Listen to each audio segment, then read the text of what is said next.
Ma'am, आज के समय में हर देश के नागरिक को, चाहे वो नागरिक हो, महिला हो, पुरुष हो, बुजुर्ग हो, स्वास्थ्य की आवश्यकता है, शिक्षा की आवश्यकता है और घर की आवश्यकता है। इसके बारे में दिल्ली सरकार में 26 साल के बाद भाजपा सरकार ने अपना कदम बनाया। जनता ने भरपूर विश्वास दिलाया कि भाजपा ने जो कहा वो करेगा। इसके बारे में, उनकी योजनाओं के बारे में, और जो 3 महीने हुए हैं अभी फ़िलहाल कि 100 दिन के अंदर अंदर अभी भाजपा ने कदम बनाया, तो फिर भी भाजपा अपने बारे में बताना चाहती है कि मैंने दिल्ली की ही नहीं, राज्य की नहीं, मैंने पूरे देश को संभाला। उसके बारे में 11 साल बेमिसाल, क्या कहते हैं इसके बारे में? नमस्कार। एक तो 11 साल बेमिसाल रहे हमारे मोदी जी के। मैं सबसे पहले बुजुर्गों के लिए कहना चाहती हूँ, जो ये 10 लाख की जो फ्री इलाज की योजना आई है, बहुत ही बढ़िया योजना आई है।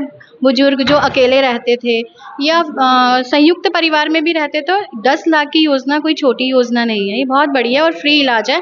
मोदी जी के साथ हैं हम, बहुत अच्छी योजना है। और दूसरा ये कि जो 370 आई थी, जो मुस्लिम महिलाएं, उनके आदमी कभी भी उन्हें तलाक दे देते थे, तो 370 जब से आई है तो उन्हें इस चीज़ से, इस बंधन से मुक्ति मिली है। मोदी जी के 11 साल बेमिसाल रहे और हमेशा हम मोदी जी के साथ।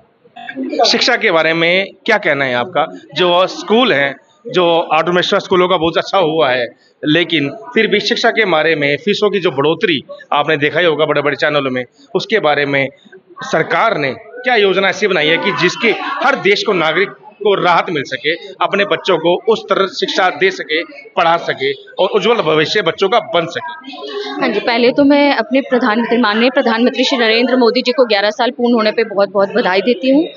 और मैं ये कहना चाहूँगी, जैसे कि हमारे 100 साल पूर्ण हुए हैं, 27 साल बाद हमारी सरकार आई है, रेखा गुप्ता जी ने इसके लिए, शिक्षा के लिए बहुत अहम कदम उठाया है कि वो चाहती हैं कि जो बढ़ोतरी हो रही है फीसों में, उसको कहीं ना कहीं रोका जाए। जो प्राइवेट स्कूल हैं, जो उनके जो पेरेंट्स हैं बच्चों के, जो इतना परेशान हो जाते हैं हर साल जो फीस बढ़ती है, उसको वो रोकने के लिए उन्होंने अहम कदम कुछ उठाए हैं, जो आगे आपको देखने में आएंगे। तो और मोदी जी जो हैं, देखिए आपने देखा होगा कि नए कॉलेजेस जो IIT के हैं, वो कॉलेजेस का निर्माण कर रहे हैं, जिससे कि हमें और कॉलेजेस में बच्चों को एडमिशन करने में इजी होगा। तो ये इसके लिए मोदी जी और रेखा गुप्ता जी, जो हमारी दिल्ली की सरकार हैं, वो अहम कदम उठा रही हैं। आप आगे आने वाले समय में बहुत ही बदलाव देखेंगे। मैम, योजनाओं में से सबसे बेहतर योजना भाजपा पार्टी की कौन सी लग रही है आपको?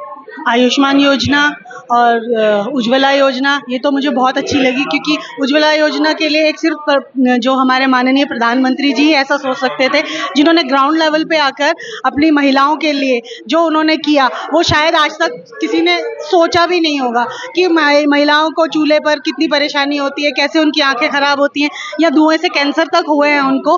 तो ये इस लेवल पर आके, प्लस ये जो इन्होंने ये आयुष्मान योजना स्टार्ट करी है, इसके लिए ग्राउंड लेवल पे उन्होंने बुजुर्गों के लिए इतने दिल से सोचा, इसके लिए मैं माननीय प्रधानमंत्री का बहुत तहे दिल से धन्यवाद करती हूँ। मैम, आपने जो अभी आयुष्मान की बात कही, आपने 70 साल के बाद, उसमें अभी तो बुजुर्ग भी हैं 70 साल के बाद। आजकल हम देखा जाए तो खान पीन भी हमारा आज की डेट में प्योर नहीं है, सब में मिलावट है।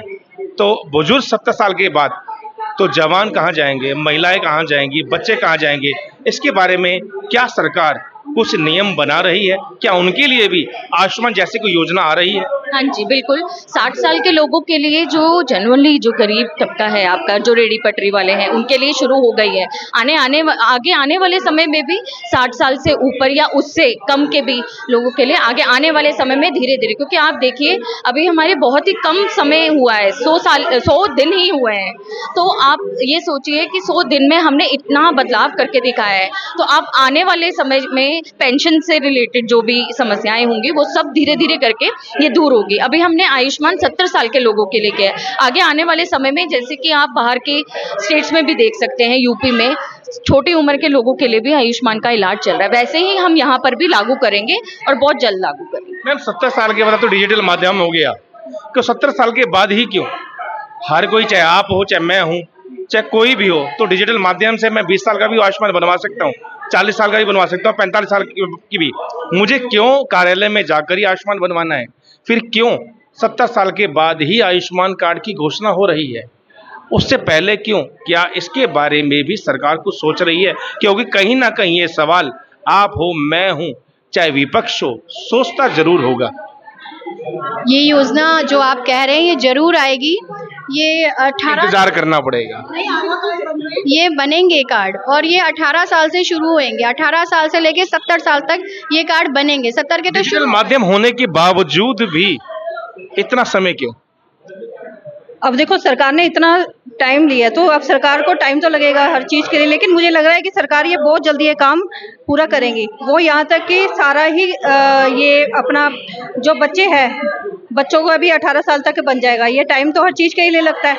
अब जैसे देखो, राम मंदिर के लिए इतना टाइम लगा, लेकिन ये है कि मोदी जी ने करके दिखाया। सोच ही ऊपर है। फिर भी थोड़े शब्दों में महिलाओं ने बहुत अच्छी बातें बताई कि मोदी सरकार, अभी पहलगाम के बारे में आपने सोचा ही होगा कि जड़ से उखाड़ बैठा सिंदूर जो मिशन चला था, फिर भी मोदी जो सरकार है उसके बारे में प्रशंसा जितनी भी करी जाए तो वो भी कम है। अब मैम, जनता को अब क्या कहना चाहेंगे? आने वाले टाइम में बस यही है कि बस अगर जैसे पहले दिल्ली में मोदी सरकार नहीं थी, अब आई है मोदी सरकार। अब धीरे धीरे ही कहते हैं ना कि धीरे धीरे हम सीढ़ियां चढ़ते हैं। जनता को भरोसा रखने की जरूरत है। ये है महिलाओं के विचार। भरोसा रखें, आपके जो भाजपा सरकार ने योजनाएं बताई हैं वो धीरे धीरे जल्दी ही 1 साल में आपको उसका उत्तर दिखाई देता हुआ नजर आएगा। जुड़े रहिए हमारे साथ, देखते रहे न्यूज ऑनलाइन। जेके शर्मा ये थे इन सबके विचार। अब आपके क्या विचार है, हमें अपनी राय जरूर दीजिए। धन्यवाद।